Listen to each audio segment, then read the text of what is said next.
Di tengah pandemi COVID-19, kemudahan akses terhadap pelayanan kesehatan merupakan hal yang sangat penting bagi masyarakat. Inilah kemudian dilakukan Kementerian Kesehatan untuk menyediakan layanan konsultasi kesehatan secara virtual bagi masyarakat sehingga bisa diakses dimanapun, kapanpun, dan siapapun. Untuk itu Kementerian Kesehatan menggandeng 11 platform, yaitu Alo Dokter, Getwell, Good Doctor, Halodoc, Klik Dokter, Klinik Go, Link Sehat, Milfield Dokter, Prodehat, SehatQ, dan YesDoc. Platform ini memfasilitasi pasien COVID-19 yang melakukan isolasi mandiri di rumah maupun karantina di pusat isolasi. Diharapkan dengan layanan telemedicine ini, masyarakat yang menjalani isolasi mandiri dapat menjalani perawatan tanpa harus ke rumah sakit yang saat ini sudah over capacity. Untuk itulah kita melakukan layanan telemedicine. Karena kalau sekarang harus datang ke rumah sakit konsultasi dengan dokter akan susah. Karena akan menambah risiko, maka kita bekerja sama dengan 11 platform telemedicine untuk memberikan jasa konsultasi dokter dan juga jasa pengiriman obat secara gratis. Dibantu, ditanggung oleh teman-teman telemedicine, startup, dan juga Kementerian Kesehatan. Kerjasama ini merupakan bentuk penguatan terhadap pedoman yang telah dikeluarkan oleh pemerintah terkait penanganan pandemi. Selain itu, pemanfaatan teknologi ini sebagai solusi bagi masyarakat selama menjalani isolasi mandiri. Tim Liputan, Berita 1. Ya, pemirsa, Kementerian Kesehatan menggandeng 11 platform telemedicine untuk melayani pengiriman obat gratis bagi masyarakat yang menjalani isolasi mandiri. Nah, telemedicine memberikan jasa konsultasi dan juga jasa pengiriman obat untuk pasien yang sedang menjalani isolasi mandiri COVID-19. Nah, sebenarnya apa saja kemudian persyaratan untuk mendapatkan layanan itu? Dan untuk membahasnya sudah terhubung melalui telekonferensi ada tenaga alih utama Kedeputian 2 Kantor Staf Presiden, Pak Abraham Wirotomo. Pak Abraham, selamat siang. Selamat siang, Mbak. Salam sehat selalu, Pak Abraham. Salam sehat buat kita semua. Baik, kita juga sudah terhubung dengan Head of Medical Management Good Doctor Technology, ada Dr. Adiatma Gunawan. Dr. Adiatma, selamat siang, salam sehat. Selamat siang, salam sehat buat semuanya. Baik, sebelum saya ke Dr. Adiatma, saya ingin ke Pak Abraham terlebih dahulu dari pemerintah nih, Pak Abraham. Jadi sebenarnya di paket pengantar tadi sudah dijelaskan ya kenapa kemudian pemerintah mengambil langkah ini menyediakan telemedicine bagi masyarakat. Tapi mungkin bisa dielaborasi lebih lagi. Latar belakang pemerintah kemudian memberikan atau menyediakan layanan ini tuh sebenarnya seperti apa sih, Pak Abraham? Ya, terima kasih Mbak. Jadi saya ingin menyampaikan 2 pesan utama. Pesan yang pertama adalah masyarakat itu sebaiknya tidak perlu panik. Tidak ada hal yang perlu dipanikkan di sini. Karena kapasitas rumah sakit itu sebenarnya masih ada, masih memadai. Hanya saja ketika rumah sakit harus menerima berbagai pasien yang sebetulnya bisa dirawat di rumah, maka beban rumah sakit menjadi berlebih. Untuk itu ada 2 upaya besar yang dilakukan oleh pemerintah. Yang pertama tentu saja menambah kapasitas bed, Mbak. Jadi kayak Wisma Atlet itu akan ditambah 1.200. Jadi masyarakat tidak perlu panik, nanti tetap ada tempat di Wisma Atlet. Lalu juga masih ada Rusun Nagrek yang kapasitasnya 2.700-an 2.200 tempat tidur. Lalu nanti ada Rusun Pasar Rumput, lalu juga akan ada Wisma Haji di Pondok Gede, dan dari BNPB juga akan membangun rumah sakit lapangan. Selain itu, Wisma Haji juga akan digunakan sebagai rumah sakit lapangan. Jadi tidak ada yang namanya kapasitas itu tidak memadai. Tapi kita harus berstrategi bagaimana yang datang ke rumah sakit itu yang betul-betul membutuhkan.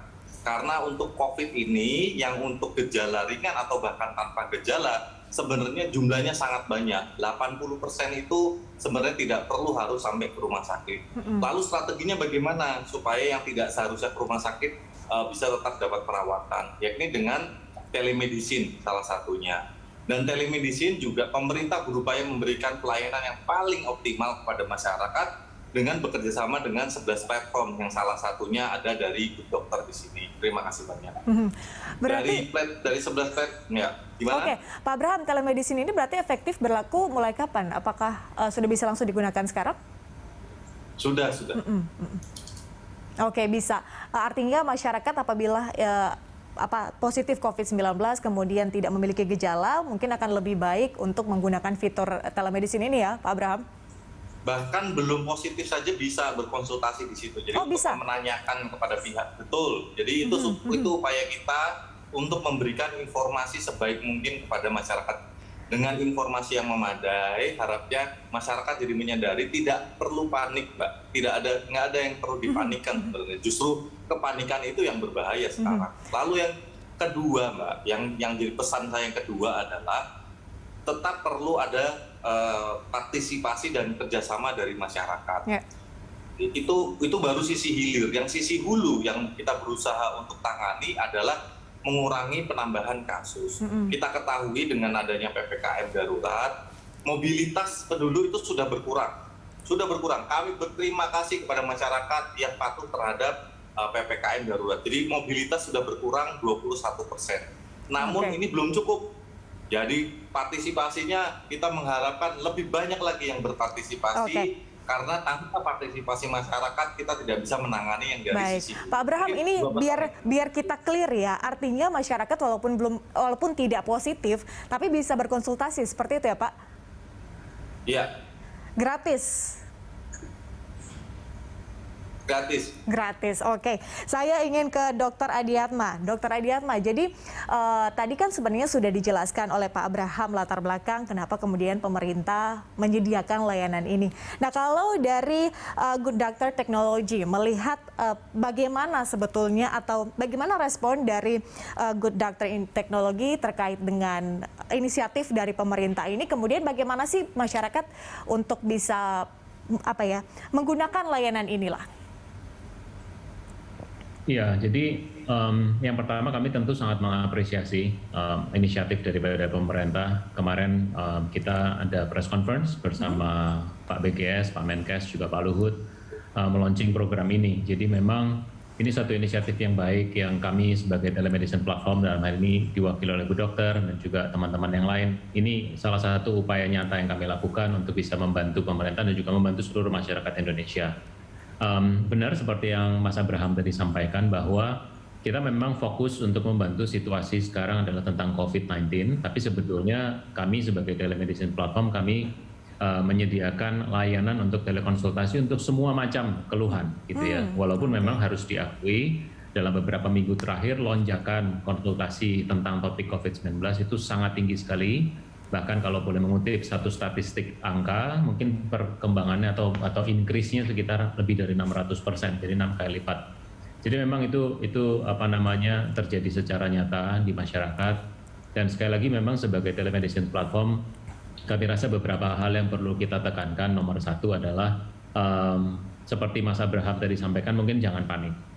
Nomor dua juga jangan berusaha untuk self-navigating atau self-diagnosis sendiri. Karena walaupun informasi beredar sebegitu luas melalui sosial media, melalui WhatsApp, dan melalui macam-macam, masyarakat bisa mendapatkan, tahulah istilahnya ya, paket untuk treatment COVID dan lain sebagainya, tetapi sekali lagi kita perlu tahu bahwa respons tubuh, tingkat derajat keparahan penyakit COVID dan lain-lain itu tidak sama masing-masing individu. Oleh itu sebabnya jauh lebih aman, jauh lebih dianjurkan untuk bisa konsultasi melalui telekonsultasi, di mana tim dokter kami 24/7, Mbak Patricia. Jadi 24/7 kita akan siap untuk pelayanan masyarakat. Oke, jadi teknisnya seperti apa dok? Kalau misalnya masyarakat ingin berkonsultasi, jadi caranya step by step-nya seperti apa? Baik, jadi ada dua macam. Yang pertama adalah yang normal ya. Jadi yang bukan program pemerintah yang kemarin di launching itu silakan mengakses aplikasi telemedicine apapun. Nanti saya berbicara dalam konteks Good Doctor maupun Grab Health. Buka aplikasi dan silakan pilih dokter sesuai dengan kebutuhan Anda. Ada dokter umum, dokter spesialis yang siap melayani Anda 24/7, 24 jam sehari, 7 hari seminggu. Jujur ada yang gratis, ada yang berbayar, tergantung ada dokter umum dan dokter spesialis. Nah, Yang menarik adalah yang program yang baru saja diluncurkan hari ini, yang kemarin beberapa hari terakhir over the weekend kami secara intensif berdiskusi dengan Kementerian Kesehatan dan juga Kementeriannya Pak Luhut adalah, jadi kurang lebih flow-nya adalah seperti ini. Untuk setiap warga, dan ini saya rasa baru di launching di Jakarta per hari ini. Setiap warga atau masyarakat yang terdeteksi positif ya di pemeriksaan laboratorium yang memang bekerja sama dalam naungan Kementerian Kesehatan, maka mereka tentu lab tersebut akan melaporkan sebagai data NAR. NAR itu National atau New All Records. Jadi data di mana pasien-pasien itu positif. Nah, langkah berikutnya adalah Kementerian Kesehatan akan mengirimkan WhatsApp Blast kepada mereka-mereka yang memang sudah terdeteksi positif, dan masyarakat yang terdeteksi positif itu bisa melakukan telekonsultasi secara gratis di 11 platform yang tadi sudah dijelaskan di intro di awal. Salah satunya adalah kami di Good Doctor. Nah, setelah itu tim dokter akan melakukan assessment melalui telekonsultasi. Apakah pasien tersebut termasuk gejala ringan, sedang, atau berat. Jika berat, tentu kita akan segera rujuk ke rumah sakit. Walaupun kita tahu juga memang di hilir situasinya sudah cukup overwhelming ya, situasinya sudah cukup berat. Tapi seperti tadi Mas Abraham bilang, dan kita semua saya rasa tahu, dan ini adalah momentum yang baik buat kita semua masyarakat, para audiens yang sedang nonton acara ini adalah, untuk yang bergejala ringan, memang hal yang paling baik sekarang adalah isolasi mandiri. Nah, isolasi mandiri tanpa arahan atau petunjuk dari dokter mungkin juga tidak bijaksana. Jadi akan kami pantau, akan kami dampingi gitu ya dari tim dokter di telekonsultasi. Nah, buat mereka yang tergabung dalam program pemerintah itu, setelah mendapatkan assessment melalui telekonsultasi, maka tim dokter kami akan memberikan paket rekomendasi obat. Nah, paket rekomendasi obat ini menarik karena sepenuhnya disupport oleh Kementerian Kesehatan dan sifatnya gratis juga. Tapi sekali lagi yang perlu digarisbawahi adalah ini hanyalah mereka yang mendapatkan WhatsApp Blast dari Kementerian Kesehatan. Jadi memang belum berlaku untuk semua. Tapi sekali lagi sudut pandangnya adalah ini inisiatif yang baik dan memang baru diluncurkan hari ini. Kalau tidak salah baru hanya untuk wilayah Jakarta, tapi saya rasa ini akan menjadi satu inisiatif yang baik sekali untuk mengurangi beban di masyarakat. Baik, Dr. Adiatma dan juga Pak Abraham, sebelum kita melanjutkan dialog, sebelumnya kita dengarkan dulu berita berikut ini, di mana kita akan mendengarkan tanggapan masyarakat soal kebijakan pemerintah yang memberikan obat gratis melalui telemedicine bagi masyarakat yang menjalani isolasi mandiri. Ini dia.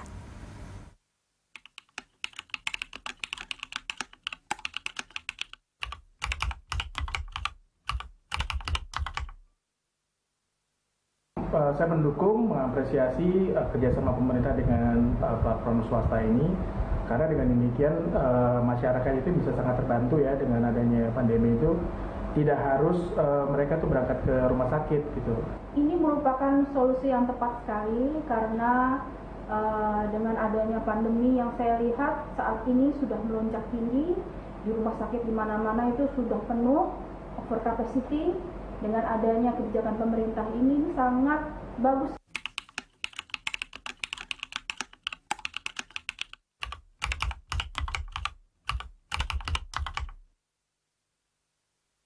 Sebenarnya kalau dari usaha pemerintah saya rasa sih sudah cukup maksimal ya dari upaya mereka, pemerintah untuk menurunkan pandemi di masyarakat kita. Tapi kita sebagai masyarakat juga mestinya makin mendukung ya. Jadi segala aturan yang diberikan pemerintah gitu, apakah itu PPKM ataupun misalkan meningkatkan protokol kesehatan di lingkungan kita semua, itu selayaknya memang kita dukung untuk kita laksanakan. Saat ini pemerintah sudah melakukan yang terbaik dan saya lihat ini sudah bagus sekali, namun diperlukan adanya kesadaran dari kita semua. Dengan dari diri kita sendiri, kita harus menjaga, itu sudah merupakan perubahan yang besar. Ya, itu dia tadi ya, artinya beberapa warga setuju kalau pemerintah sebenarnya sekarang sudah melakukan yang terbaik untuk penanganan pandemi COVID-19 dan juga menyambut baik terkait dengan telemedicine ini. Pak Abraham, jadi ini kan baru berlaku di Jakarta. Jadi kapan akan berlaku di tempat lain? Karena kan PPKM itu diberlakukan di Jawa dan juga Bali, Pak Abraham. Betul ya, kita harus nanti evaluasi bagaimana yang sudah di Jakarta seperti apa, supaya kita bisa terapkan juga untuk di daerah-daerah lainnya, Mbak. Sudah dievaluasi berarti ya, ke depan di daerah mana? Baru jalan, Mbak, programnya, Mbak. Baru jalan. Oke, kita lihat ke depannya di daerah khususnya juga yang terkena PPKM ya pada saat ini atau dilakukan PPKM. Baik, Dr. Adiatma dan juga Pak Abraham, kita akan lanjutkan di segmen berikutnya. Pemirsa tetaplah bersama kami segera kembali.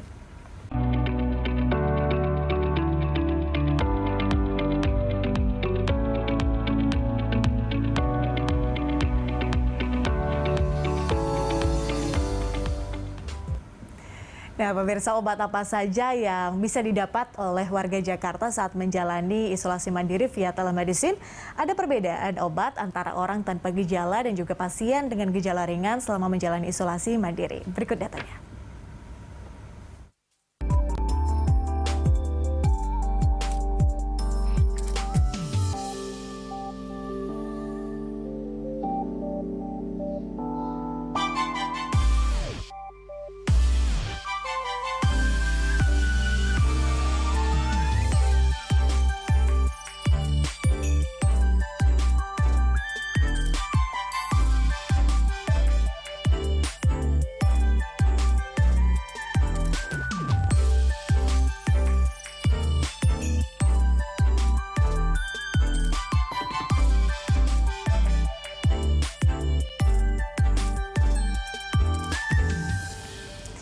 Ya, pemirsa, kita lanjutkan dialog. Kita masih terhubung dengan Bapak Abraham Wirotomo, tenaga ahli utama Kedeputian 2 KSP, dan juga Dr. Adiatma Gunawan, Head of Medical Management dari Good Doctor Technology. Saya ke Dr. Adiatma dulu ya. Tadi kan sudah dipaparkan dokter soal obat-obat yang akan diberikan secara gratis ya untuk masyarakat melalui telemedicine.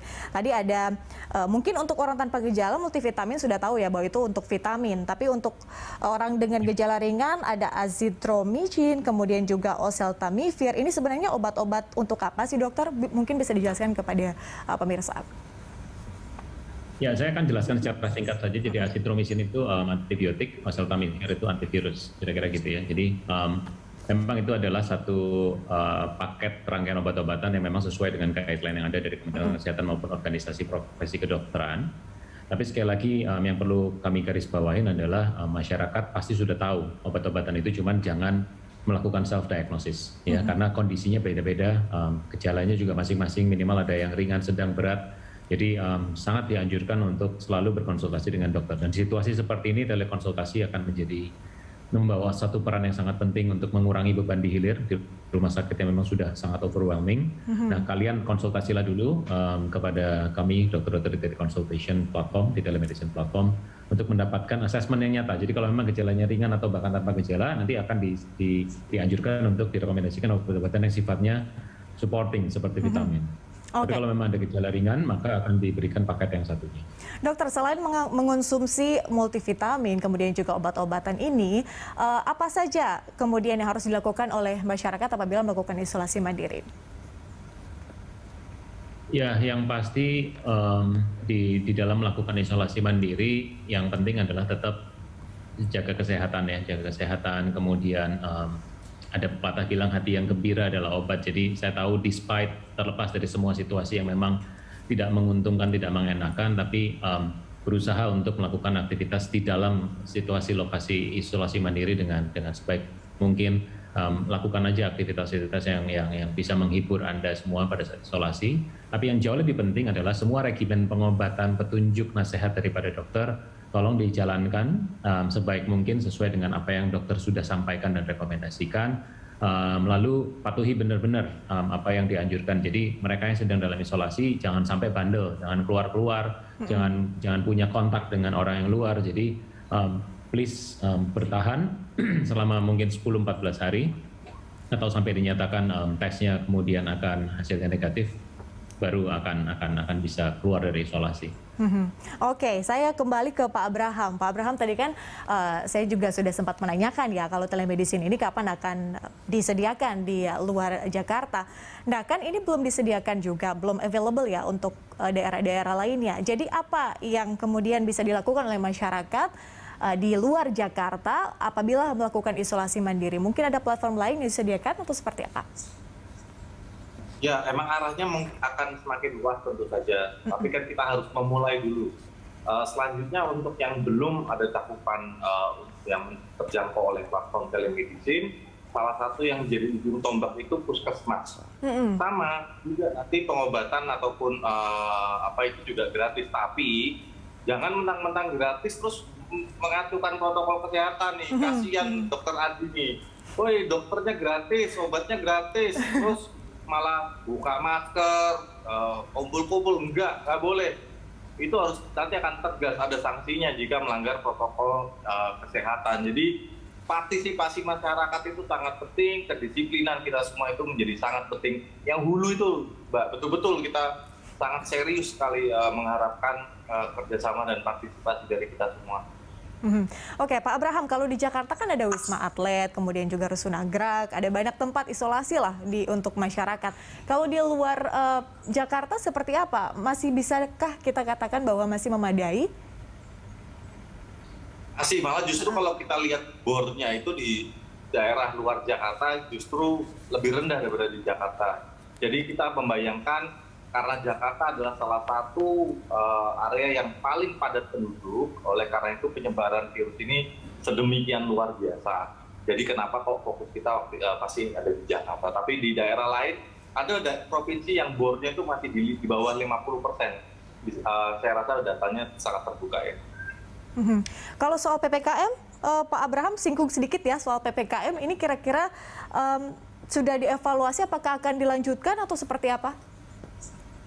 Dilanjutkan dan ada pengetatan lagi, Mbak. Oke, seperti apa, Pak Abraham? Akan ada pengetatan. Jadi sektor-sektor yang tadinya boleh WFO nanti dibatasi lagi. Jadi kita sangat mengharapkan mobilitas masyarakat itu bisa kita kurangi lagi.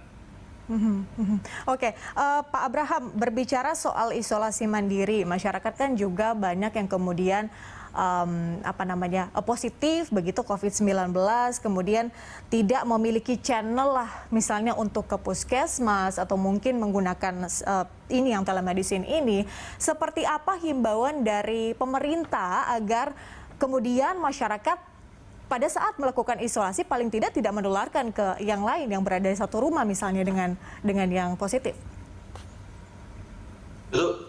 Puskesmas ini hampir udah di seluruh Indonesia, Mbak. Itu pertama. Lalu Satgas, posko di tingkat RT RW juga sudah ada. Jadi sebenarnya kalau informasi itu nggak kurang-kurang, saya yakin itu. Sekarang tinggal apakah informasi itu mau ditindaklanjuti atau tidak. Kalau soal isolasi mandiri itu kita lihat kok di Yogyakarta, di Jawa Tengah itu di desa-desa juga sudah bisa melakukan isolasi mandiri. Saya rasa kendalanya bukan di ketersediaan infrastruktur, kendalanya adalah kedisiplinan kita semua, Mbak. Di situ kendala kita. Oke, berarti dapat disimpulkan bahwa seluruh fasilitas kesehatan sudah memadai, begitu ya, Pak Abraham? Memadai jika tidak ada kepanikan. Makanya itu penting sekali, tidak boleh ada panik. Karena kalau itu tadi, kalau orang yang sebenarnya nggak sakit juga pergi ke rumah sakit ya rumah sakit penuh, Mbak. Makanya kita berharap yang pergi ke rumah sakit itu betul-betul yang membutuhkan, itu kuncinya. Dan nggak perlu panik, rumah sakit masih tersedia jika hal itu terjadi. Itu dia, mungkin banyak masyarakat yang kemudian batuk sedikit langsung panik, kira-kira menunjukkan gejala-gejala COVID langsung panik, akhirnya artinya selfish gitu ya, tidak memikirkan orang yang mungkin lebih membutuhkan tempat itu dibandingkan dia sendiri. Kita harapkan masyarakat juga akan lebih wise, lebih bijaksana menanggapi kejadian-kejadian seperti itu. Kita masih ada satu segmen terakhir, dokter dan juga Pak Abraham. Pemirsa tetaplah bersama kami, langsung akan segera kembali.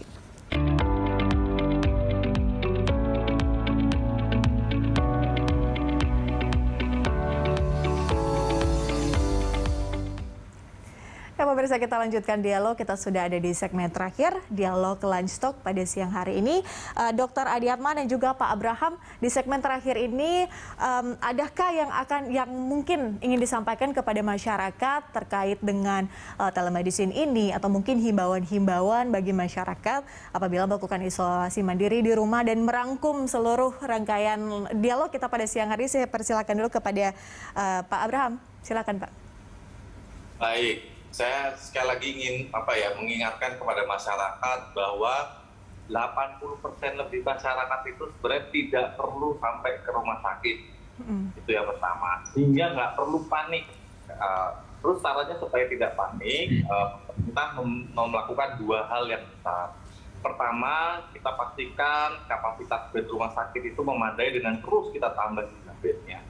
Lalu dengan adanya inovasi tambahan, dengan adanya telemedicine, harapannya masyarakat semakin lebih mudah jika ingin ada pertanyaan atau ingin mendapatkan obat dari dokter dan itu gratis, meskipun kita mulai dari ibu kota dahulu. Lalu selanjutnya yang kedua adalah pentingnya kerjasama dan partisipasi dari masyarakat. Karena yang dihilir ini ya memang PR besarnya para nakes dan dari pemerintah, dari para dokter, tapi yang di hulu itu masyarakat sendiri, yakni kedisiplinan mengenai protokol kesehatan.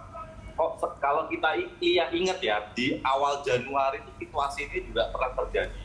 Begitu kita kerjasama, kita bisa melewati. Jadi udah jangan terlalu berpikir panik, kita bisa melewati ini. Saya yakin itu. Iya, saya juga berharap demikian dan saya yakin juga masyarakat juga mengharapkan demikian. Tidak panik ya dan pastinya tetap menerapkan protokol kesehatan. Dr. Edi Atma, silakan. Ya, jadi kami sangat mengapresiasi apa yang pemerintah coba lakukan. Inisiatif sudah banyak sekali dan kami menghimbau kepada seluruh masyarakat bahwa di situasi seperti ini selain jangan panik, juga jangan berusaha untuk melakukan self-diagnosis. Kami dari Good Doctor dan Grab Health bersama 11 platform lain yang tergabung dalam Asosiasi Telemedicine Indonesia atau dikenal sebagai Atensi, kami juga sudah berpartner dengan Kementerian Kesehatan dan bersyukur kami bisa dipercaya untuk ada dan benar-benar melakukan bukti nyata untuk bantu kalian semua para masyarakat, terutama mereka yang sedang mengalami COVID dan juga penyakit-penyakit yang lain. Jadi sekali lagi buat yang sedang mengalami COVID, silakan untuk menghubungi kami di Good Doctor maupun telekonsultasi platform yang lain untuk mendapatkan telekonsultasi dan untuk mendapatkan assessment, rekomendasi obat, bahkan ada beberapa obat yang gratis dari Kementerian Kesehatan. Yang buat yang sedang sakit, saya doakan supaya segera bisa melewati ini dengan baik, bisa segera sembuh, dan kita semua yang masih sehat, seperti Mas Abraham tadi sampaikan, kita perlu disiplin. Ya, yang masih sehat harus disiplin, jangan bandel, jangan aneh-aneh. Kemudian sebisa mungkin as a spirit gotong royong yang dimiliki bangsa ini, kita bantulah mereka yang sedang membutuhkan. Oke, pesan dari Dr. Edi Atma, jangan self-diagnosis ya dok ya? Ya. Oke, baik. Kita harapkan semua bisa kita lewati dengan cepat dan masyarakat tentunya tidak hanya memikirkan diri sendiri, tapi juga kita harus saling pengertian. Pemerintah juga cepat tanggap dalam menangani pandemi COVID-19 dan akhirnya kita berharap dalam waktu dekat, ya siapa yang tahu ya, kita nggak tahu, tapi semoga pandemi ini segera berakhir. Terima kasih Dr. Edi Atma dan juga Pak Abraham sudah bergabung bersama kami di Lunch Talk. Salam sehat selalu. Salam sehat semuanya.